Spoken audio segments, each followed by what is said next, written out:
मी सुवर्णा विशाल घोडेकर.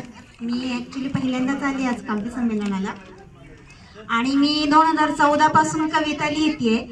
पण मला असा योग कधीच आला नाही की मी कुठेतरी स्टेज करू शकेन. पण ॲक्च्युली आपण वक्तृत्व करणं वेगळं असतं, काव्य संमेलन वेगळं असतं, कविता सादर करणं वेगळं असतं आणि 5 ते 7 मिनिट आपण स्टेजवरती जाऊन कोणत्या तरी एका विषयावरती बोलणं वेगळं असतं. म्हणजे थोडक्यात पाहिलं तर दोन्हीही वेगवेगळ्या ठिकाणी वेगवेगळं आहे. पण मी वक्तृत्व स्पर्धेला बहुतेक ठिकाणी गेले होते, पण काव्य संमेलनाला माझ्या मते मी जेव्हापासून कविता करते तेव्हापासून मी एकदाच गेली आहे आणि आजची माझी दुसरी वेळ.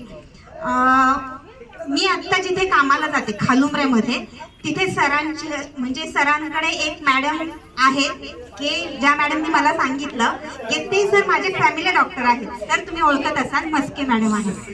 त्यांनी मला सरांचं सांगितलं की सर इथे मंथली काव्य संमेलन घेतात, तू एकदा जा तिथे. म्हणून मी इथे आज तुमच्या सर्वांसमोर उपस्थित आहे. तर माझी कविता सरांनी सांगितल्याप्रमाणे मी थोडंसंच प्रास्ताविक करेन. माझी कविता अशी आहे की जानेवारी मधली गोष्ट आहे. मी अचानक आजारी पडले होते आणि फेब्रुवारीमध्ये मला डॉक्टरांनी असं सांगितलं होतं की मला स्ट्रॉंग कावीळ आहे की ज्यातून मी जगण्याची सुद्धा गॅरंटी देत नव्हते, अक्षरशः डॉक्टर सुद्धा. त्या परिस्थितीमध्ये एकादशीचा दिवस होता. माझ्या सर्व टेस्ट वगैरे केल्याच्या नंतर डॉक्टरांनी सांगितलं की तुम्हाला ऍडमिट कसल्याही परिस्थितीत व्हावंच लागेल. त्यावेळेस मी माझी मुलगी माझ्या आई वडिलांकडे होते. माझ्या वडिलांनी त्यावेळेस मला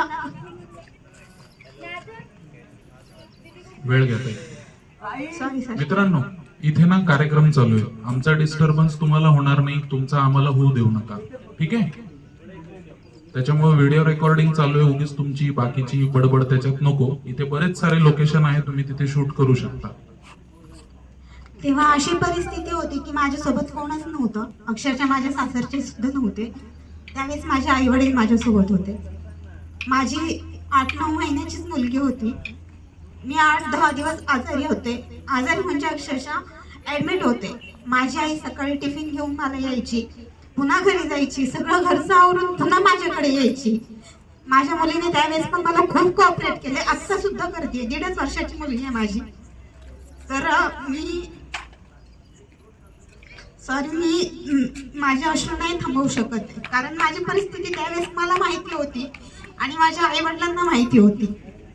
त्यांनी अक्षरशः मला त्यावेळेस मरणाच्या दारातून वाचवलंय. तो असा अविस्मरणीय क्षण आहे ना की मला झोपेतून सुद्धा कोणी विचारलं ना की तुझ्या आयुष्यातला अविस्मरणीय क्षण कोणता होता, तर तो 100% माझ्या डोळ्यासमोर उभा राहू शकतो. असा तो क्षण होता माझ्यासाठी. तर माझी ही कविता माझ्या आई वडिलांसाठीच आहे. माझ्या कवितेचं नाव आहे दैवत आई वडील.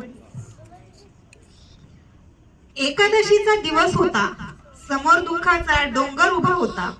एकादशीचा दिवस होता, समोर दुःखाचा डोंगर उभा होता. तेव्हा आई वडील सोडले तर दुसरा कोणाचाही सहारा नव्हता. जगण्या मरण्याचा विश्वास नव्हता. जगण्या मरण्याचा विश्वास नव्हता तेव्हा आई वडिलांचा आशीर्वाद सोबत होता.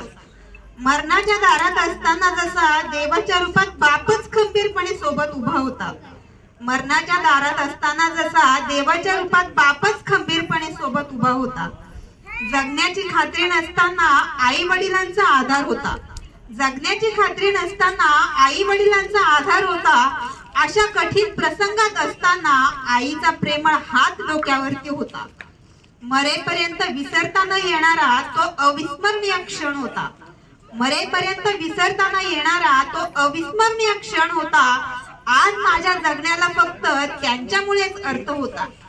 कोणासाठी नाही पण मुलीसाठी माझा अट्टहास होता. कोणासाठी नाही पण माझ्या मुलीसाठी माझा अट्टहास होता. आणि तिच्यासाठीच तरी मला आई वडिलांनी दिलेला पुनर्जन्म होता. आई वडिलांनी दिलेला मला पुनर्जन्म होता. धन्यवाद. थँक्यू.